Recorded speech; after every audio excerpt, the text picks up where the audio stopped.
നല്ലിടയനെ പോലെ എന്നെ നടത്തിയ നാഥന്, നല്ലിടയനായി എന്നെ നിത്യം കരുതിയ നാഥന് നന്ദിയേകിടുന്നു ഈ നല്ല നാഥന്, നന്ദിയേകിടുന്നു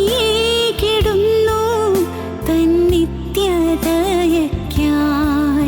നല്ലിടയനെ പോലെ എന്നെ നടത്തിയ നാഥന്, നല്ലിടയനായി എന്നെ നിത്യം കരുതിയ നാഥന്.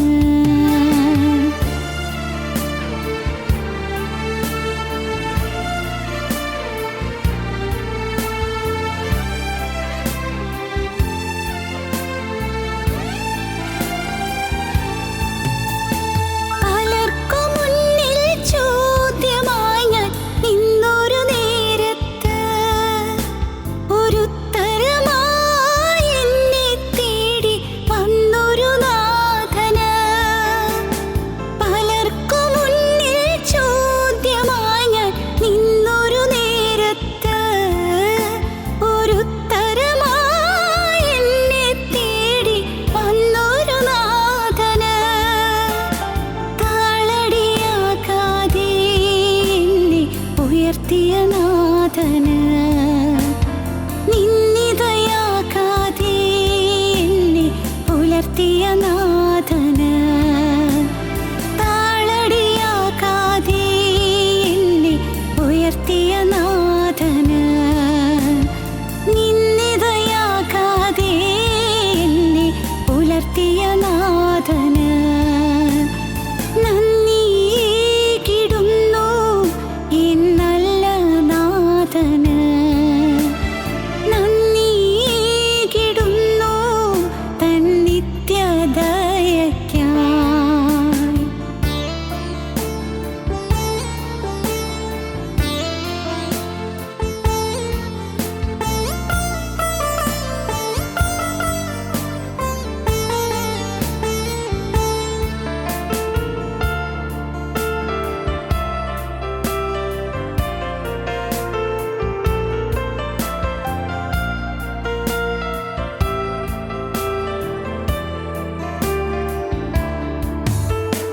അളവില്ലാതെ നന്മകൾ എന്നിൽ ചൊരിഞ്ഞ നാഥന്, ഞാൻ നനച്ചതിലും അപ്പുറമായി നൽകിയ നാഥന്.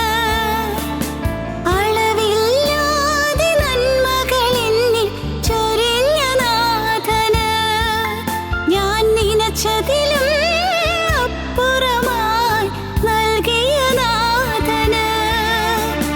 താണുപോകാതെ എന്നെ താങ്ങിയ നാഥന്, വീണുപോകാതെ എന്നെ നിർത്തിയ നാഥന്. താണുപോകാതെ എന്നെ താങ്ങിയ നാഥന്, വീണുപോകാതെ എന്നെ നിർത്തിയ നാഥന് നന്ദിയേകിടുന്നു ഈ നല്ല നാഥന്, നന്ദിയേകിടുന്നു തൻ നിത്യദയയ്ക്കായി. നല്ലിടയനെ പോലെ എന്നെ നടത്തിയ നാഥന്, നല്ലിടയനായി എന്നെ നിത്യം കരുതിയ നാഥന് നന്ദിയേകിടുന്നു ഈ നല്ല നാഥന്, നന്ദിയേകിടുന്നു തൻ നിത്യദയയ്ക്കായി. നല്ലിടയനെ പോലെ എന്നെ നടത്തിയ നാഥന്, നല്ലിടയനായി എന്നെ നിത്യം കരുതിയ നാഥന്. ഞങ്ങളും ക്രൂശിക്കപ്പെട്ട ക്രിസ്തുവിനെ പ്രസംഗിക്കുന്നു. ദൈവ തിരുനാമത്തിന് മഹത്വം ഉണ്ടാകട്ടെ. സമർപ്പണം എന്ന വിഷയത്തെക്കുറിച്ചാണ് നാം ചിന്തിച്ചു വരുന്നത്. അബ്രഹാമിൻ്റെ സമർപ്പണം, ഇസ്ഹാക്കിൻ്റെ സമർപ്പണം, യാക്കോബിൻ്റെ സമർപ്പണം. സമർപ്പണം ഉണ്ടെങ്കിൽ വാഗ്ദത്തമുണ്ട്. സമർപ്പിക്കുന്നുവെങ്കിൽ ദൈവത്തിൻ്റെ വാഗ്ദത്തം നമുക്ക് ലഭിക്കും. അബ്രഹാം ദൈവത്തിനായി തൻ്റെ ജീവിതം സമർപ്പിച്ചു. ജീവനുള്ള ദൈവത്തിനായി ദൈവത്തിൻ്റെ വിളി കേട്ട് അബ്രഹാം പുറപ്പെട്ടു. അബ്രഹാമിന് വാഗ്ദത്തം ലഭിച്ചു. ഇസ്ഹാക്ക് ദൈവത്തെ അനുസരിച്ച് പുറപ്പെട്ടു. ഇസ്ഹാക്കിന് വാഗ്ദത്തം ലഭിച്ചു. യാക്കോബ് ദൈവത്തിൻ്റെ വഴികളിലൂടെ നടപ്പാൻ തീരുമാനിച്ചു. യാക്കോബിന് ദൈവത്തിൻ്റെ അനുഗ്രഹം ലഭിച്ചു, ദൈവത്തിൻ്റെ വാഗ്ദത്തം ലഭിച്ചു. നമുക്ക് വായിക്കാം ചില വാക്യങ്ങൾ.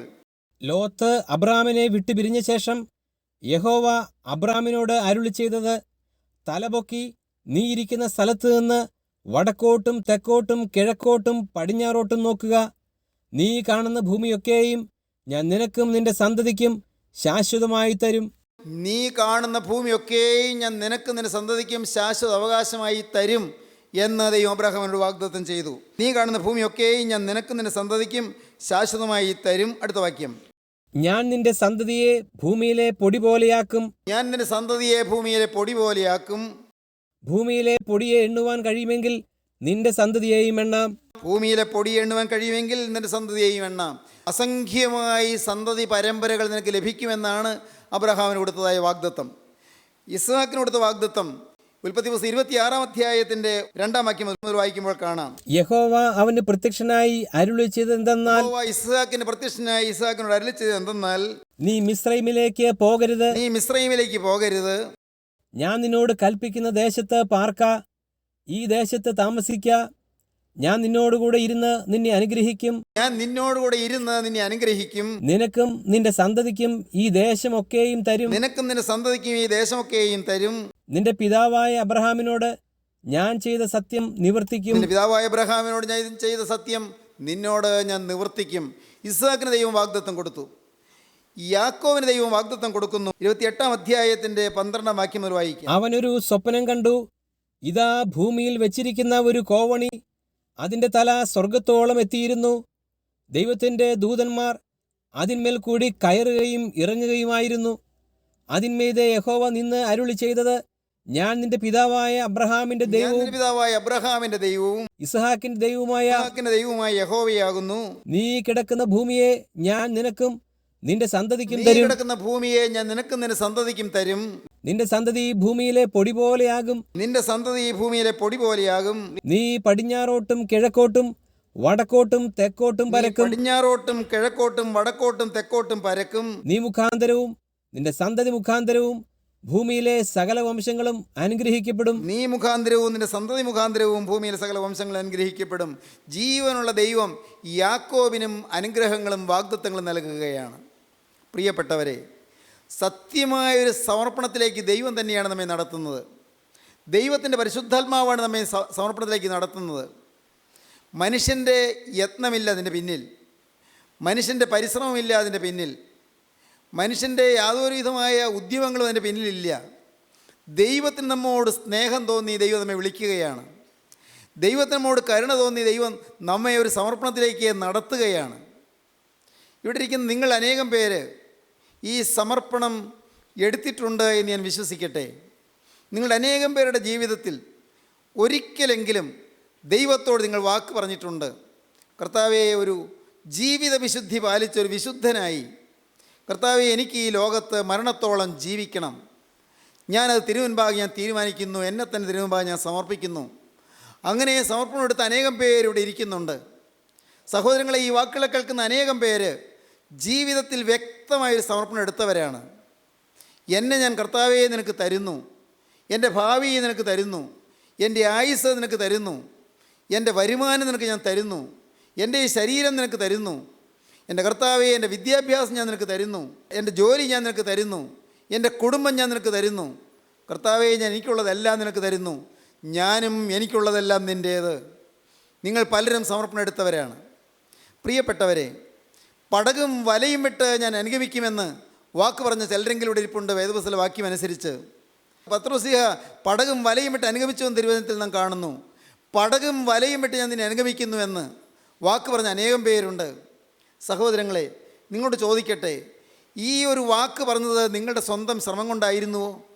അന്ന് നിങ്ങളുടെ സമർപ്പണം എടുത്തത് നിങ്ങൾ സ്വന്തം ബുദ്ധി കൊണ്ട് ആലോചിച്ച് ഇങ്ങനെ സമർപ്പണം എടുക്കണമെന്ന് നിങ്ങൾ പല നാളായി പരിശ്രമിച്ചെടുത്തതാണോ? അല്ല, ഒരവസരത്തിൽ ഒരു തക്ക സമയം വന്നപ്പോൾ സ്വർഗത്തിലെ ദൈവത്തിൻ്റെ പരിശുദ്ധാത്മാവ് നിങ്ങളെ ഹേമിച്ച് ഈ സമർപ്പണത്തിലേക്ക് നിങ്ങൾ നയിക്കുകയായിരുന്നു. ഇന്ന് ഈ വാക്കുകൾ നിങ്ങൾ കേൾക്കുമ്പോൾ നിങ്ങളിൽ ചിലരുടെയെല്ലാം ഹൃദയത്തിൽ പരിശുദ്ധാത്മാവ് ഇപ്പോൾ പ്രവർത്തിച്ച് ഒരു സാക്ഷാത്തായ സമർപ്പണത്തിലേക്ക് നിങ്ങളെ നയിക്കട്ടെ എന്ന് ഞാൻ ആശംസിക്കുകയാണ്. കർത്താവേ, ഈ ആയുസ്സ് എന്നേക്ക് നിനക്ക് ഞാൻ തരുന്നു എന്ന്. എൻ്റെ ജീവിതത്തിൽ ഞാൻ മരണം കൊണ്ട് തീർന്നു പോകേണ്ടവനല്ല, മരണത്തിനപ്പുറത്തേക്ക് നിലനിൽക്കുന്നതായ ഒരു ശോഭനമായ നിത്യത എനിക്കുണ്ട്. ആ നിത്യതയിലേക്ക് എനിക്ക് കടന്നു വരണമെന്ന് മാത്രമല്ല, എൻ്റെ ശേഷമുള്ള അനന്തര തലമുറയും ആ നിത്യ സൗഭാഗ്യത്തിലേക്ക് എത്തിച്ചേരണം. അതിനായി ഞാനിതാ എന്നെ തന്നെ നിനക്ക് തരുന്നുവെന്ന്. പ്രിയപ്പെട്ടവരെ, നിങ്ങൾക്കിപ്പോൾ ദൈവത്തോട് വാക്ക് പറയാൻ കഴിയുമെങ്കിൽ അത് കാതലായ സൽഫലങ്ങൾ ഉളവാക്കി തീർക്കും. അനുഗ്രഹങ്ങൾ നിങ്ങളുടെ മേൽ ചൊരിഞ്ഞു തരും, വാഗ്ദത്തങ്ങൾ നിങ്ങൾക്ക് പകർന്നു തരും. എത്രയും ശ്രേഷ്ഠമായ ശോഭനമായ വാഗ്ദത്തങ്ങൾ, അനുഗ്രഹീതമായ വാഗ്ദത്തങ്ങൾ. നിങ്ങൾ മൂലം അനേകം തലമുറകൾ അനുഗ്രഹിക്കപ്പെടും. നിങ്ങളുടെ മക്കളും മക്കളുടെ മക്കളും അനുഗ്രഹിക്കപ്പെടും. ആരും ദോഷത്തിലേക്ക് പോവുകയില്ല, ആരും നാശത്തിലേക്ക് പോവുകയില്ല, ആരും ശാപത്തിലേക്ക് പോവുകയില്ല. ശാപത്തിൽ നിന്ന് മോചനം പ്രാപിക്കും, ബന്ധനങ്ങൾ അഴിഞ്ഞു കിട്ടും, ബാധകൾ മാറിക്കിട്ടും, കുടുംബദോഷങ്ങൾ മാറിക്കിട്ടും. തലമുറകളായി പകർന്നു വരുന്നതായ അനേകം ദോഷങ്ങളും കേടുകളും കെടുതികളും മാറിക്കിട്ടി സമാധാന സമൃദ്ധിയിലേക്കും ഐശ്വര്യ തികവിലേക്ക് നിങ്ങൾക്ക് വന്നെത്തുവാൻ കഴിയും. ദൈവത്തിൻ്റെ പരിശുദ്ധാത്മാവ് നിങ്ങളെ നയിക്കും, ദൈവത്തിൻ്റെ പരിശുദ്ധാത്മാവ് നിങ്ങളെ നടത്തിക്കൊണ്ട് പോകും, നിങ്ങൾ അനുഭവിക്കും. അപ്പോൾ നിങ്ങൾ ദൈവത്തെ സ്തുതിക്കും. സഹോദരങ്ങളെ, സാക്ഷാത്തായ സമർപ്പണം. യാക്കോബ് ഇങ്ങനെ സമർപ്പണം എടുക്കുന്നതിനെക്കുറിച്ചൊന്നും ചിന്തിച്ചയാളല്ല.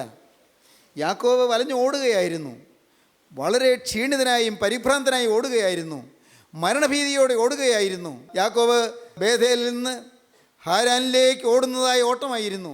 ബേഥേലിൽ യാക്കോബ് ചെന്നപ്പോൾ അവിടെ വെച്ച് യാക്കോബ് ഒരു സ്വപ്നം കണ്ടു.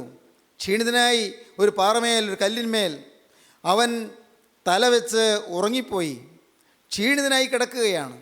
സഹോദരങ്ങളെ, നിങ്ങളിൽ പലരും ശരീരം കൊണ്ട് ക്ഷീണിതരായിട്ടുള്ളവരുണ്ട്, ശരീരത്തിൽ രോഗം വന്നവരുണ്ട്. രോഗം ബാധിച്ച്, ക്ഷീണം ബാധിച്ച് തളർന്ന് അവശരായിരിക്കുന്നവർ ഈ വാക്കുകളെ കേൾക്കുന്നുണ്ട്. മാറാ രോഗമാണല്ലോ എന്ന് അറിഞ്ഞപ്പോൾ ഹൃദയം തകർന്നും പോയവർ ഈ വാക്കുകളെ കേൾക്കുന്നുണ്ട്. പ്രിയപ്പെട്ടവരെ, അല്ല, നിങ്ങളുടെ മനസ്സ് ക്ഷീണിച്ചവരില്ലേ? നിങ്ങൾ ഭാവിയോർത്ത് നെടുവീർപ്പെടുന്നവരില്ലേ? നാളെ എന്ത് എന്നോർത്ത് ആകുലപ്പെടുന്നവരില്ലേ? ആശങ്കാകുലരായിരിക്കുന്നവരില്ലേ? നാളത്തെ ജീവിതത്തെ ഞാൻ എങ്ങനെ നേരിടും, ഈ കടമെങ്ങനെ ഞാൻ തീർക്കും, വിഷമിച്ച് കഴിയുന്നവരില്ലേ? പലതരത്തിൽ മനസ്സ് ഭാരപ്പെട്ടും ആകുലപ്പെട്ടും മനസ്സിങ്ങനെ വലഞ്ഞ് കഴിയുന്നവരില്ലേ? പ്രിയപ്പെട്ടവരെ, നിങ്ങളോട് പറയട്ടെ, നിങ്ങളുടെ ജീവിതത്തിൽ നിങ്ങളുടെ ക്ഷീണം മാറ്റുവാൻ ജീവനുള്ള ദൈവം നിങ്ങൾക്ക് പ്രത്യക്ഷനാവുകയാണ്. യാക്കോബിന് ദൈവം പ്രത്യക്ഷപ്പെട്ടു. നാം വായിക്കുന്നത്, ഇതാ ഭൂമിയിൽ വെച്ചിരിക്കുന്ന ഒരു ഗോവണി, അതിൻ്റെ തല സ്വർഗത്തോളം എത്തിയിരുന്നു. ഒരു ഗോവണിയുടെ ദർശനമാണ്. ഏതാണ് ഈ ഗോവണി? ചരിത്രത്തിൽ യാക്കോബ് ഒരിക്കൽ അങ്ങ് ബേഥേലിൽ വെച്ച് കണ്ടതായ ഈ ഗോവണി എന്തിനാണ് കുടിക്കുന്നത്? പഴയ നിയമത്തിൽ കാണുന്ന ഈ ഗോവണി വാസ്തവത്തിൽ കർത്താവായ യേശുവിൻ്റെ ഒരു സിംബലാണ്, കർത്താവായ യേശുവിൻ്റെ പ്രതീകമാണ്. ഭൂമിയിലെ മനുഷ്യനെ സ്വർഗത്തിലേക്ക് അയറ്റിക്കൊണ്ടു പോകുന്ന ഗോവണിയാണ് കർത്താവായ യേശു ക്രിസ്തു. മനുഷ്യന് കിട്ടുന്ന ഏറ്റവും മനോഹരമായ ഒരു ദർശനം, മനുഷ്യന് കിട്ടുന്ന ഏറ്റവും സുന്ദരമായൊരു സ്വപ്നം എന്താണ്? ഈ ഒരു ഗോവണി കാണാൻ കിട്ടുക, യേശുവിനെ കണ്ടെത്താൻ പറ്റുക. നിങ്ങൾ ചോദിക്കട്ടെ, നിങ്ങൾ യേശുവിനെ കണ്ടെത്തിയിട്ടുണ്ടോ? നിങ്ങളെ സ്വർഗത്തിലേക്ക് കയറ്റിക്കൊണ്ടു പോകുവാനുള്ള ഗോവണി, സ്വർഗത്തിൽ നിന്ന് ഇറങ്ങി വന്ന ഗോവണി, സ്വർഗത്തിലേക്ക് കയറ്റിക്കൊണ്ടു പോകുന്ന ഗോവണി, മാലാഖമാർ കയറുകയും ഇറങ്ങുകയും ചെയ്യുന്ന ഗോവണി. എന്ത് മനോഹരമായൊരു ദർശനമാണ് കിട്ടിയത്, എന്ത് സുന്ദരമായൊരു സ്വപ്നമാണ് കിട്ടിയത്. ഇന്ന് ഈ വാക്കുകൾ നിങ്ങൾ കേട്ടുകൊണ്ടിരിക്കുമ്പോൾ നിങ്ങളോട് പറയട്ടെ, നിങ്ങളുടെ മുന്നിൽ കർത്താവ് ചില സ്വപ്നങ്ങൾ തരികയാണ്, ചില സ്വപ്നങ്ങൾ തരുന്നു. എന്താണ് ഈ സ്വപ്നം? ദൈവം തരുന്ന സ്വപ്നം എന്താണ്? ദൈവം തരുന്ന സ്വപ്നം, നിങ്ങൾക്ക് ദൈവം തരുന്ന സ്വപ്നം ഭാവിയെക്കുറിച്ചുള്ള മോഹന സ്വപ്നമാണ്. മധുരക്കിനാവെന്നൊക്കെ പറയില്ലേ, മോഹന സ്വപ്നം. എന്താണത്? നിങ്ങൾക്ക് ശോഭനമായൊരു ഭാവിയുണ്ട് എന്ന്, നിങ്ങളുടെ തലമുറകൾ അനുഗ്രഹിക്കപ്പെടുമെന്ന്, നിങ്ങളുടെ മക്കൾ അനുഗ്രഹീതരായി തീരുമെന്ന്, ഇന്നത്തെ കേടുകൾ മാറുമെന്ന്, ഇന്നത്തെ കെടുതികൾ മാറുമെന്ന്, ഇന്നത്തെ രോഗങ്ങൾ തീരുമെന്ന്, ഇന്നത്തെ കഷ്ടപ്പാടുകൾക്ക് അറുതിയുണ്ട് എന്ന്, ഇന്നത്തെ മാനസികമായ പിരിമുറുക്കത്തിന് അയവ് വരുമെന്ന്, ഇന്നത്തെ ടെൻഷൻ മാറുമെന്ന്, ഇന്നത്തെ അശുദ്ധിയിൽ നിങ്ങൾക്കൊരു കയറ്റം കിട്ടുമെന്ന്, ഇന്നത്തെ ദുസ്വഭാവങ്ങൾ മാറി കിട്ടുമെന്ന്, ഇന്നത്തെ ചീത്ത കൂട്ടുകെട്ടുകളിൽ നിന്ന് നിങ്ങൾക്ക് മോചനം കിട്ടുമെന്ന് നിത്യനായ ദൈവം നിങ്ങൾക്ക് ചില വാഗ്ദത്തങ്ങൾ തരികയാണ്. ഈ ഗോവണി അതിനെ കാണിക്കുന്നു. സഹോദരങ്ങളെ, യാക്കോബ് ആഗ്രഹിച്ചില്ലെങ്കിൽ ഒരു ഗോവണി കാണണമെന്ന്, യാക്കോബ് വിചാരിച്ചില്ലെങ്കിൽ സ്വപ്നം കാണുമെന്ന്, ഒരു സ്വപ്നം കാണുമെന്നൊന്നും യാക്കോബ് വിചാരിച്ചില്ല. സഹോദരങ്ങളെ, നിങ്ങൾ ഒരു സുന്ദര സ്വപ്നം കാണുക. ഏതാണ് ഈ സുന്ദര സ്വപ്നം? ഭാവിയെക്കുറിച്ചുള്ളതായ മോഹന സ്വപ്നം. ദൈവത്തിന് സ്തോത്രം. യൗസേപ്പിനൊരു സ്വപ്നം കിട്ടിയിരുന്നു. യൗസേപ്പിനൊരു സ്വപ്നം കിട്ടി. ആ സ്വപ്നം മനസ്സിൽ പേറിക്കൊണ്ട് യൗസേപ്പ് സഞ്ചരിച്ചു. മനോഹരമായൊരു സ്വപ്നം. യാക്കോബിൻ്റെ മകനായ യൗസേപ്പിന് കിട്ടിയ സ്വപ്നം, അതും ഉള്ളത്തിൽ പേറിക്കൊണ്ട് എത്രയോ നാളുകൾ യൗസേപ്പ് കഴിഞ്ഞു. ആ സ്വപ്നം ഉള്ളിലുള്ളത് കൊണ്ടാണ് പൊട്ടക്കണ്ണിലേക്ക് തള്ളപ്പെട്ടപ്പോഴും യൗസേപ്പ് തളരാതിരുന്നത്. സഹോദരന്മാർ ദ്വേഷിച്ചപ്പോഴും, സഹോദരന്മാർ പകച്ചപ്പോഴും, സഹോദരന്മാർ അസൂയാലുക്കളായി ഉപദ്രവിച്ചപ്പോഴും യൗസേപ്പ് തളർന്നില്ല. കാരണം അവൻ്റെ ഹൃദയത്തിൽ ദൈവം കൊടുത്തൊരു സ്വപ്നമുണ്ട്. ദൈവത്തിന് സ്തോത്രം. അവന് പരിഭവം വന്നില്ല, അവന് നിരാശ വന്നില്ല. കാരണം അവൻ്റെ ഹൃദയത്തിൽ സ്വപ്നം കിട്ടിയിരുന്നു. യൗസേപ്പ് പിന്നീട് നാം കാണുന്നത്, യൗസേപ്പ് അവൻ ഇസ്മായിൽ കച്ചവടക്കാരുടെ കൂടി അടിമയായി പോകുമ്പോൾ അപ്പോഴും ഹൃദയത്തിൽ സ്വപ്നം അങ്ങനെ ചലിക്കുകയാണ്. പണ്ട് കണ്ടൊരു സ്വപ്നം, സ്വർഗത്തിലെ ദൈവം നൽകിയതായൊരു സ്വപ്നം, ജീവിതത്തിൽ കിട്ടിയതായ ഒരു നല്ല സ്വപ്നം. ആ വിഷൻ, ആ സ്വപ്നം അവനെ നയിച്ചു കൊണ്ടിരുന്നു. ആ ദർശനം അവനെ മുന്നോട്ട് നയിച്ചു കൊണ്ടിരുന്നു. എന്താണത്? അവൻ പിന്നീട് അങ്ങ് ഈജിപ്തിലെത്തിയപ്പോൾ അവിടെയും സ്വപ്നം അവൻ്റെ ഹൃദയത്തിലുണ്ടായിരുന്നു. ഈജിപ്തിലെ ആ ദുഷ്ടസ്ത്രീ പൊത്തിഫേറിൻ്റെ ഭാര്യ അവനെ അശുദ്ധിയിലേക്ക് ക്ഷണിച്ചപ്പോഴും തിന്മയ്ക്ക് വേണ്ടി പ്രലോഭിപ്പിച്ചപ്പോഴും ആ സ്വപ്നം അവൻ്റെ ഹൃദയത്തിൽ സജീവമായിരുന്നു. അതുകൊണ്ടാണ് പാപത്തിൽ വീഴാതിരുന്നത്. സഹോദരങ്ങളെ, നിങ്ങളുടെ ഹൃദയത്തിലൊരു സ്വപ്നം വേണം. നിങ്ങളുടെ ഹൃദയത്തിലൊരു സ്വപ്നം, ഒരു ഗോവണിയുടെ സ്വപ്നം. ദൈവത്തിന് സ്തോത്രം. ഒരു ശോഭനമായ ഭാവി എനിക്ക് കർത്താവ് കരുതിയിരിക്കുന്നുള്ളതായൊരു സ്വപ്നം. നിങ്ങളാരും നിരാശപ്പെട്ടിരിക്കരുത്, നിങ്ങളാരും തളർന്നിരിക്കരുത്, ആരും നിങ്ങൾ വാടിയിരിക്കരുത്, നിങ്ങളാരും മ്ലാനോദൻ്റായിരിക്കരുത്. എനിക്കിത് വന്നല്ലോ, എനിക്കിങ്ങനെ കഷ്ടകാലം വന്നല്ലോ, എന്നെ സ്നേഹിക്കാൻ ആരുമില്ലല്ലോ എന്ന് നിങ്ങൾ ഇനി പരിഭവിച്ചു കൊണ്ടിരിക്കരുത്. എനിക്ക് ആരുമില്ലല്ലോ എന്നെ കരുതാൻ എനിക്ക് വേണ്ടി എന്നെ സ്നേഹിക്കാൻ, എൻ്റെ കാര്യം അന്വേഷിക്കാൻ എനിക്ക് ആരുമില്ലല്ലോ എന്ന് പറഞ്ഞ് നിങ്ങൾ തളർന്നിരിക്കരുത്. നിങ്ങളുടെ ഹൃദയത്തിൽ ഒരു സ്വപ്നം നിങ്ങൾ ഏറ്റുവാങ്ങുക. എൻ്റെ ദൈവത്തിന് സ്തോത്രം. യേശു ക്രിസ്തു ആ ജീവനുള്ള സ്വപ്നം, ഒരു സജീവ സ്വപ്നം. എൻ്റെ കർത്താവിന് സ്തോത്രം. ദൈവത്തിൻ്റെ വലിയ നാമം മഹത്വപ്പെടട്ടെ. നിങ്ങൾക്ക് ഇത് എത്ര പേർക്ക് അനുഭവിക്കാൻ പറ്റുമെന്ന് എനിക്ക് അറിഞ്ഞുകൂടാ. ഇത് നിങ്ങൾ അനുഭവിക്കുമ്പോൾ നിങ്ങൾ കോരിത്തരിക്കും. ഇരിക്കുന്നിടത്തിരുന്നുകൊണ്ട് നിങ്ങൾ പുളകം കൊള്ളും.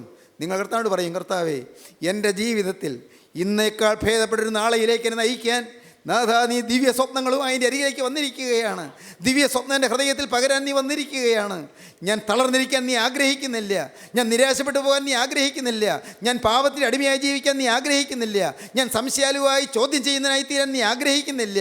കർത്താവേ, ഞാനിതാ നിൻ്റെ സ്നേഹത്തെ സംശയിക്കാതെ ആ പരിശുദ്ധ സ്നേഹത്തിൻ്റെ മുന്നിൽ എന്നെ തന്നെ അടിയറവയ്ക്കുന്നു. പ്രിയപ്പെട്ടവരെ, യേശുക്രിസ്തുവിൻ്റെ തിരുസ്നേഹത്തിന് മുന്നിൽ, ആ ഗോകുൽത്തായിലെ സ്നേഹോഷ്മളമായ ആ വാത്സല്യ തികവിൻ്റെ മുന്നിൽ നിങ്ങളെ തന്നെ അടിയറ വയ്ക്കാം, നിങ്ങളെ തന്നെ സമർപ്പിക്കാം. ആ കുരിശിൻ ചുവട്ടിലേക്ക് അർപ്പിക്കുമ്പോൾ അപ്പോഴാണ് നിങ്ങളുടെ ഹൃദയം ത്രസിക്കുന്നത്, നിങ്ങളുടെ ഹൃദയം അങ്ങ് കോരിത്തരിക്കുന്നത്, നിങ്ങളുടെ മനസ്സ് ആന്തോളനം ചെയ്യുന്നു, നൃത്തം ചെയ്യും. പ്രിയപ്പെട്ടവരെ, നിങ്ങളുടെ ഹൃദയം സന്തോഷ സമന്വിതമായി നൃത്തം ചെയ്യും. എങ്ങനെ സാധിക്കും? അത് സാധിക്കുന്നത് യേശുവിൻ്റെ ആത്മാവ് നിങ്ങളിലേക്ക് ഈ സ്വപ്നം പകർന്നു തരുമ്പോഴാണ്. യൗസേപ്പിന് അന്ന് പൊത്തിഫേറിൻ്റെ ഭവനത്തിൽ തിന്മയിലേക്ക് പോകാൻ കഴിയാതിരുന്നത് ആ സ്വപ്നം ഉള്ളിലുണ്ടായിരുന്നുകൊണ്ടാണ്. ഞാനിങ്ങനെയൊന്നും കഴിയേണ്ടവനല്ല, എനിക്കൊരു നല്ല കാലമുണ്ട്, ഞാനിങ്ങനെയൊന്നും അടിമയായി കഴിയേണ്ടവനല്ല. ഏതോ ഒരു നല്ല കാലത്തിന് വേണ്ടി ദൈവം എന്നെ വിളിച്ചിരിക്കുകയാണ്. സ്വപ്നം ഉള്ളിൽ പേറി. ദൈവത്തിന് സ്തോത്രം. ഞാൻ പറയുന്ന വാക്ക് നിങ്ങൾക്ക് മനസ്സിലായോ? ഉള്ളിലൊരു സ്വപ്നം പേറിക്കൊണ്ടിരിക്കുക, ഒരു സ്വപ്നം ഉള്ളിൽ വഹിച്ചുകൊണ്ടിരിക്കുക. യോസേപ്പ് 13 കൊല്ലം തുടർന്ന് കാരാഗ്രഹത്തിൽ കിടന്നു. അറിയാത്ത തെറ്റ്, അവൻ നിരൂപിക്കാത്ത തെറ്റ് അവൻ്റെ പേരിൽ ആരോപിച്ചു കഴിഞ്ഞപ്പോഴും ഒരു ഭാരവുമില്ലാതെ, ഒരു കൂസലുമില്ലാതെ 13 കൊല്ലം മിസ്രയീമിലെ കാരാഗ്രഹത്തിൽ കിടന്നു. ആ 13 കൊല്ലവും രാവും പകലും എൻ്റെ ഹൃദയത്തിൽ സ്വപ്നം. എന്താണ് ആ സ്വപ്നം? അത് ജീവനുള്ള ദൈവം കൊടുത്ത സ്വപ്നമാണ്. സഹോദരങ്ങളെ, യാക്കോബ് ഇപ്പോൾ സ്വപ്നം കാണുകയാണ്. എന്താണ് സ്വപ്നം? ഗോവണി. എൻ്റെ ദൈവത്തിന് സ്തോത്രം. ഇന്നത് കേട്ടുകൊണ്ടിരിക്കുമ്പോൾ നിങ്ങളുടെ മുന്നിൽ ഗോവണി പ്രത്യക്ഷപ്പെടട്ടെ. ഏതാണ് ഈ ഗോവണി എന്ന് പറഞ്ഞല്ലോ? അത് കർത്താവായ യേശുവാണ്. ഈ യേശു നിങ്ങളുടെ മുന്നിൽ വന്ന് നിൽക്കട്ടെ. ആ യേശു, ക്രൂശിക്കപ്പെട്ടവനായ യേശു നിങ്ങളുടെ മുന്നിൽ വരച്ച് കെട്ടട്ടെ. അത് നിങ്ങളുടെ ഹൃദയത്തിൽ സ്വപ്നമായി തീരട്ടെ. ഈ യേശുവിന് വേണ്ടി എനിക്ക് എന്ത് ചെയ്യാൻ പറ്റുമെന്ന്, ഈ യേശുവിനെ എനിക്ക് എങ്ങനെ സ്നേഹിക്കാൻ പറ്റുമെന്ന്. ദൈവത്തിന് സ്തോത്രം. ഇങ്ങോട്ടവൻ തരുന്നുണ്ട് പ്രിയരെ, എല്ലാം തരുന്നുണ്ട്, എല്ലാം തരുന്നുണ്ട്. യേശു എല്ലാം നമുക്ക് തരുന്നുണ്ട്. സ്നേഹം തരുന്നുണ്ട്, വിശ്വാസം തരുന്നുണ്ട്, ദൈവം നമുക്ക് എല്ലാ അനുഗ്രഹങ്ങളും തരുന്നുണ്ട്. പക്ഷേ ഇവിടെ തങ്ങുന്നില്ല. എന്താണ് തങ്ങാത്തത്? ഞാൻ പറയട്ടെ, ഈ സമർപ്പണമില്ലെങ്കിൽ അടിയില്ലാത്ത പാത്രം പോലെയാണ്. ബോട്ടംലെസ് പോട്ട്, ബോട്ടമില്ലാത്ത, അടിയില്ലാത്ത പാത്രം പോലെയാണ് സമർപ്പണമില്ലാത്ത ജീവിതം. സമർപ്പണമില്ലെങ്കിൽ ഇങ്ങോട്ട് എന്തോരം പകർന്നു തന്നാലും അവിടെ നിൽക്കില്ല. പകർന്നു കിട്ടുന്നുണ്ട്, സ്നേഹം പകർന്നു കിട്ടുന്നുണ്ട്, പരിശുദ്ധാത്മാവിനെ പകരുന്നുണ്ട്, ദൈവത്തിൻ്റെ സമാധാനം പകരുന്നുണ്ട്, ദൈവത്തിൻ്റെ വിശുദ്ധി പകരുന്നുണ്ട്, നമുക്ക് അനുഗ്രഹങ്ങൾ ഇങ്ങനെ പകർന്നു കിട്ടുന്നുണ്ട്. പക്ഷേ പാത്രത്തിലേക്ക് എന്തോരം ഒഴിച്ചാലും പാത്രത്തിൽ നിൽക്കില്ല, അടിയില്ല. നല്ല പാത്രമാണ്, കാണാൻ ചന്തമുള്ള പാത്രമാണ്, താഴെ വെച്ചപ്പോൾ നല്ല ഒന്നാം തരം പാത്രം, അടിയില്ല എന്ന് മനസ്സിലാവുകയില്ല. അനേകം പാത്രങ്ങളിരിക്കുന്നു, ഈ പാത്രത്തിന് അടിയില്ല എന്ന് മനസ്സിലാവുകയില്ല. അതുകൊണ്ട് വെള്ളം ഒഴിച്ചു. കുറച്ച് കഴിഞ്ഞപ്പോൾ നോക്കിയപ്പോൾ പാത്രത്തിൽ വെള്ളമില്ല. ഇതെന്തി ഒഴിച്ചിട്ടും വെള്ളം കിട്ടാത്തത്? ഒഴുകി പോവുക, കാരണം അടിയില്ല. അനേകം പേരുടെ ജീവിതത്തിലും ദൈവം സ്നേഹം തരാത്തത് കൊണ്ടല്ല, അടിയില്ലാത്ത പാത്രങ്ങളാണ്. ബോട്ടമില്ല, അടിയില്ല. ചിലർക്ക് അടിയുണ്ട്, അടിത്തട്ടുണ്ട്, പക്ഷേ ലീക്കുണ്ട്, ദ്വാരങ്ങളുണ്ട്. പെട്ടെന്നങ്ങ് ചോർന്നു പോവില്ല, കുറേശ്ശെ ചോർന്നു പോകും. ചിലത് വലിയ ദ്വാരങ്ങളായിരിക്കും, ചിലർക്ക് ചെറിയ ദ്വാരങ്ങളായിരിക്കും, ചെറിയ ലീക്കേജസ്. അത് ഓരോരുത്തരും കണ്ടുപിടിക്കണം. എൻ്റെ ലീക്കേജസ് എവിടെയാണ്? എനിക്ക് ദൈവകൃപ പകർന്നു കിട്ടുമ്പോൾ അത് ചോർന്നു പോകുന്ന ഏതെല്ലാം കാര്യങ്ങളിലാണ്? എവിടെയെല്ലാമാണ് എനിക്ക് കിട്ടുന്നതെല്ലാം ചോർന്നു പോകുന്നത്? എൻ്റെ സമർപ്പണത്തിൽ എവിടെയെല്ലാമാണ് കുറവ്? ഞാൻ ഇന്നും എവിടെയെല്ലാമാണ് പരാജയപ്പെട്ടിരിക്കുന്നത്? കണ്ടുപിടിക്കണം. അത് അവരവന് കണ്ടുപിടിക്കണം. അതാണ് നമുക്ക് പ്രാർത്ഥന എന്ന് പറയുന്നത്. പ്രാർത്ഥനയിൽ കൂടെ നാം നേടുന്നതാണ്. എൻ്റെ ജീവിതത്തിൽ ദൈവം തരുന്ന സ്നേഹം, ദൈവം തരുന്ന ആത്മാവ്, ദൈവം തരുന്ന കൃപ എന്നിൽ തങ്ങി നിൽക്കാതെ വണ്ണം ഒഴുകിപ്പോകുന്ന ചാലുകൾ ഏതെല്ലാമാണെന്ന് കണ്ടുപിടിച്ചിട്ട് അത് ലീക്കേജ് മാറ്റണം, ആ ദ്വാരങ്ങൾ അടയ്ക്കണം. അതും ദൈവം കൃപ തരും. ഞാനത് കണ്ടുപിടിച്ചാൽ, കർത്താവേ ഇതൊക്കെ എൻ്റെ ജീവിതത്തിലെ ലീക്കുള്ള ഭാഗങ്ങളാണല്ലോ കർത്താവേ, ഞാൻ നോക്കിയിട്ട് ഇത് അടയുന്നില്ലല്ലോ കർത്താവേ, ഞാൻ എങ്ങനെയാണ് ഇത് അടയ്ക്കുന്നത്? എൻ്റെ മാനുഷിക ബുദ്ധിയിൽ അസാധ്യം. കർത്താവേ, ഞാൻ ഈ പാത്രം നിൻ്റെ മുമ്പാകെ കൊണ്ടുവരികയാണ്, നീ ഇത് അടച്ചു തരണം. ദൈവത്തിന് സ്തോത്രം. ഞാൻ അങ്ങനെയൊക്കെ പറയാറുണ്ട് കേട്ടോ, ഞാൻ അങ്ങനെയൊക്കെ ദൈവത്തോട് പറയാറുണ്ട്.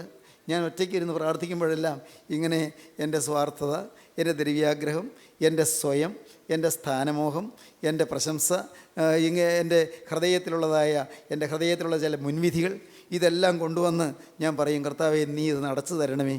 ഞാൻ പ്രാർത്ഥിക്കും. ഞാനും തികഞ്ഞവനല്ല, നിങ്ങളിൽ ഒരാളെപ്പോലെ, ഒരു സാധാരണ മനുഷ്യനെ പോലെ ഞാൻ നിൽക്കുകയാണ്. നിങ്ങളോട് പറയട്ടെ, ഞാനും ഇതെല്ലാം കൊണ്ടുവന്ന് ദൈവത്തോട് പറയും. ദൈവത്തിന് സ്തോത്രം. പ്രാർത്ഥന കഴിഞ്ഞ് എഴുന്നേൽക്കുമ്പോൾ കർത്താവ് ധൈര്യം തരും, മോനെ എല്ലാം അടച്ചിട്ടുണ്ട്, എല്ലാം അടച്ചു തന്നിട്ടുണ്ട്, ഇനി എൻ്റെ കൃപ നിന്നിലേക്ക് പകർന്നിരിക്കുകയാണ്, നീ ഇനി എന്നെ സ്തുതിച്ചോളൂ. ദൈവത്തിന് സ്തോത്രം. അപ്പോൾ ഇരുന്ന് മതിവരാതെ സ്തുതിക്കും, അപ്പോൾ ഇരുന്ന് കൊതി തീരാതെ സ്തുതിക്കും. ഹല്ലേലൂയ, എൻ്റെ ദൈവത്തിന് സ്തോത്രം. അപ്പോൾ സ്തുതിയുടെ ആത്മാവിൽ ദൈവത്തെ ആരാധിക്കാൻ ഭാഗ്യം ലഭിക്കും. പ്രിയപ്പെട്ടവരെ, നിങ്ങൾക്ക് സാധിക്കുമെന്നാണ് ഈ പറഞ്ഞത്. ദൈവത്തിൻ്റെ കരങ്ങളിലേക്ക് നിങ്ങളെ കൊടുത്തുകൊണ്ട്, ദൈവകരങ്ങൾ നിങ്ങളെ ഏൽപ്പിച്ചുകൊണ്ട്, ഇന്നിന്ന ഭാഗത്ത് എനിക്ക് ലീക്കുണ്ട് കർത്താവേ, ഇന്നിന്ന ഭാഗത്ത് നീ തരുന്ന കൃപ ചോർന്നു പോകുന്ന കർത്താവേ, ഇന്നിന്ന ഭാഗത്ത് എനിക്ക് പരാജയം സംഭവിക്കുന്ന കർത്താവേ എന്ന് പറഞ്ഞുകൊണ്ട് ദൈവത്തിൻ്റെ കരുണയ്ക്ക് വേണ്ടി യാചിച്ചാൽ സ്വർഗത്തിലെ ദൈവം തരാതിരിക്കുമോ? ദൈവം കരുണ ചൊരിയാതിരിക്കുമോ? ഇപ്പോൾ ഞാൻ എഴുന്നേൽക്കും, രക്ഷയ്ക്കായി കാക്ഷിക്കുന്നവനെ ഞാൻ അതിലാക്കുമെന്ന് യഹോവ അരുളി ചെയ്യുന്നു. രക്ഷയ്ക്ക് വേണ്ടി നിങ്ങൾക്ക് ആഗ്രഹമുണ്ടെങ്കിൽ രക്ഷയിലാക്കുമെന്നാണ് ദൈവം പറയുന്നത്. നിങ്ങൾ ദൈവത്തിൻ്റെ കൃപ പകരാൻ ദൈവം ആഗ്രഹിച്ചു നിൽക്കുമ്പോൾ, നിങ്ങളതിനു വേണ്ടി കൊതിക്കുകയാണെങ്കിൽ ദൈവത്തിൻ്റെ കൃപ ധാരാളമായി ചൊരിയുകയില്ലയോ? ദൈവത്തിൻ്റെ കൃപ അനവരതം നിങ്ങളുടെ മേൽ പകരുകയില്ലയോ? ദൈവത്തിൻ്റെ കൃപയാൽ നിങ്ങൾ നിറയ്ക്കുകയില്ലയോ? പ്രിയപ്പെട്ടവരെ, ദൈവത്തിൻ്റെ കൃപയുടെ കരങ്ങളിലേക്ക് നിങ്ങളെ തന്നെ നിങ്ങൾ കൊടുക്കുവീൻ. യാക്കോബ് ആ സ്വപ്നം കണ്ട് അമ്പരന്ന് അവൻ നോക്കി, ആ ഗോവണിമേൽ അങ്ങ് സ്വർഗത്തോളം എത്തുന്ന ഗോവണി, അത് ഭൂമിയിൽ തൊട്ടിരിക്കുന്നു, മുകളിലും തൊട്ടിരിക്കുന്നു. അതിങ്ങനെ ഗോവണി ഇങ്ങനെ മാലാഖമാർ കയറുകയും ഇറങ്ങുകയും ചെയ്യുന്നു. യാക്കോബ് അത്ഭുതപ്പെട്ടു. ഞാൻ പേടിച്ച് ഓടുന്നു, എനിക്ക് ആരുമില്ലെന്ന് പറഞ്ഞ് ഓടുന്നു, ചേട്ടനെ കൊല്ലുമെന്ന് പറഞ്ഞ് ഓടുന്നു, എൻ്റെ അപ്പനെയും അമ്മയും വിട്ട് ഞാൻ ഓടുന്നു, മരണഭീതിയോടെ ഞാൻ ഓടുന്നു. പക്ഷേ ഞാൻ ഒറ്റയ്ക്കല്ലല്ലോ. ഞാൻ ഓർത്തു ഞാൻ ഒറ്റയ്ക്കാണെന്ന്. ഞാൻ ഒറ്റയ്ക്കല്ലല്ലോ, മാലാഖമാർ എൻ്റെ കൂടെ ഉണ്ടായിരുന്നു. കയറുന്നത് ആദ്യം, കയറുകയും ഇറങ്ങുകയും ചെയ്യുന്നു, മാലാഖമാർ കൂടെ ഉണ്ടായിരുന്നു. ദൈവവൈതലേ, നീ മറക്കല്ലേ. ദൈവത്തിന് സ്തോത്രം. ദൈവം നിന്നെ കണ്ടതാണ്. മാലാഖമാർ നിന്നെ സംരക്ഷിക്കും, മാലാഖമാർ നിന്നെ പരിപാലിക്കും. നീ യാത്ര പോകുമ്പോൾ നിൻ്റെ വാഹനത്തെ മാലാഖമാർ പരിപാലിക്കും. ദൈവത്തിന് സ്തോത്രം. ദൈവവൈതലേ, നീ യാത്ര പോകുമ്പോൾ അപകടങ്ങൾ ദൈവം നിന്നെ പരിപാലിക്കും. ദൈവവൈദ്യരെ, നീ പ്രതിസന്ധികളിലാകുമ്പോൾ ദൈവം നിന്നെ പരിപാലിക്കും. നീ പരീക്ഷാ ഹോളിലാകുമ്പോൾ ദൈവത്തിൻ്റെ ദൂതന്മാരെ നിനക്ക് വേണ്ടി ദൈവം ചട്ടം കെട്ടി നിർത്തും. ദൈവത്തിന് സ്തോത്രം. നീ പ്രശ്നങ്ങൾ നേരിടുമ്പോൾ ദൈവത്തിൻ്റെ ദൂതന്മാർ ഒന്ന് നിന്നെ താങ്ങും. എൻ്റെ കർത്താവിന് സ്തോത്രം. നീ രോഗശൈലിയിലാകുമ്പോൾ ദൈവത്തിൻ്റെ മാലാഖമാർ നിന്നെ തലോടിക്കൊണ്ടിരിക്കും. എൻ്റെ ദൈവവൈദ്യരെ, നിന്നോട് പറയട്ടെ, ജീവനുള്ള ദൈവത്തിൻ്റെ കൈകളിൽ നിന്റെ ജീവിതം സുരക്ഷിതമല്ലേ? ദൈവത്തിൻ്റെ കൈകളിലേക്ക് നിന്നെ വിട്ടു കൊടുക്കാമോ? അവൻ്റെ കരങ്ങളിലേക്ക് നിന്നെ ഏൽപ്പിക്കാമോ? അവനായി നിൻ്റെ ഹൃദയം തുറക്കാമോ? അവനോട് നിനക്കൊരു വാക്ക് പറയാമോ? നാഥ, ഇത്രയും കാലം നിൻ്റെ സംരക്ഷണം ഞാൻ അറിഞ്ഞില്ല, നിൻ്റെ സംരക്ഷണത്തിൻ്റെ ആ ഭാഗ്യത്തെ ഞാൻ തിരിച്ചറിഞ്ഞില്ല. നീ എനിക്ക് വേണ്ടി കരുതുന്നുവെന്നോ, നീ എന്നെ സ്നേഹിക്കുന്നെന്ന് അറിയാതെ ഞാൻ ഇത്രയും കാലം ഞാൻ ജീവിച്ചു പോയി. കർത്താവേ, എൻ്റെ ദൈവമേ, നീ എന്നോട് പൊറുക്കണമേ. എന്നെ കരുതാൻ സ്വർഗീയ ദൂതന്മാരെയാക്കുന്ന നിത്യനായ ദൈവമേ, എനിക്ക് വേണ്ടി സ്വർഗീയ ദൂതന്മാരെ, സേവകാത്മാക്കളെ ശുശ്രൂഷയ്ക്ക് വേണ്ടി ആൽക്കുന്ന ജീവനുള്ള ദൈവമേ, നിൻ്റെ കരുണയ്ക്ക് വേണ്ടി ഞാൻ നിന്നെ സ്തുതിക്കുന്നു. അവരൊക്കെയും രക്ഷ പ്രാപിപ്പാനുള്ളവരുടെ ശുശ്രൂഷയ്ക്ക് അയക്കപ്പെടുന്ന സേവകാത്മാക്കൾ അല്ലയോ എന്ന വാക്യം ഞാൻ ഓർക്കുന്നു. കർത്താവേ, നിൻ്റെ സന്നിധിയിലേക്ക് ഞാൻ വരുന്നു. നിൻ്റെ ദൂതന്മാർ ഇറങ്ങുകയും ചെയ്യുന്നു. ദൂതന്മാരുടെ സംരക്ഷണം അത്യുന്നതൻ്റെ മറവിൽ വസിക്കുന്നു. സർവശക്തൻ നെടുങ്കീഴിൽ പാർക്കുന്നു. ദൈവം കോട്ടയും സംരക്ഷണം തരുന്നതായി ദുർഗവും ശരണവും ശൈലവുമായി ദൈവം കൂടെ ഇരിക്കുന്നു. ദൈവത്തിൻ്റെ കരുണ നിന്നെ വലയം ചെയ്യുന്നു. ദൈവം നിന്നെ നയിക്കുന്നു. ദൈവത്തിൻ്റെ കൃപയുടെ കരം നിൻ്റെ മേൽ വയ്ക്കുന്നു. ഭാഗ്യമല്ലേ ദൈവമക്കളെ, ഇത് ഭാഗ്യമല്ലേ?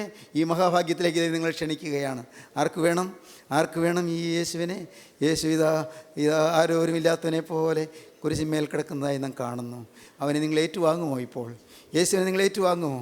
അവനെ നിങ്ങളുടെ ഹൃദയത്തിലേക്ക് ഏറ്റുവാങ്ങുമോ? കർത്താവേ, നീ അനാഥനെ പോലെ കുരിശിന്മേൽ കിടക്കേണ്ടവനല്ല. എൻ്റെ കർത്താവേ, നീ ആരോരുമില്ലാത്തവനെ പോലെ എല്ലാവരാലും ഉപേക്ഷിക്കപ്പെട്ടവനായി നീ കുരിശിന്മേൽ കിടക്കേണ്ടവനല്ല. യഹൂദ മതമേധാവികൾക്ക് നിന്നെ വേണ്ടായിരുന്നു. എൻ്റെ കർത്താവേ, ന്യായശാസ്ത്രിമാർക്ക് തന്നെ വേണ്ടായിരുന്നു. അന്ന് തിയോളജി അറിയാവുന്ന വേദപണ്ഡിതന്മാർക്ക് തന്നെ വേണ്ടായിരുന്നു. കർത്താവേ, പരീശന്മാർക്ക് തന്നെ വേണ്ടായിരുന്നു.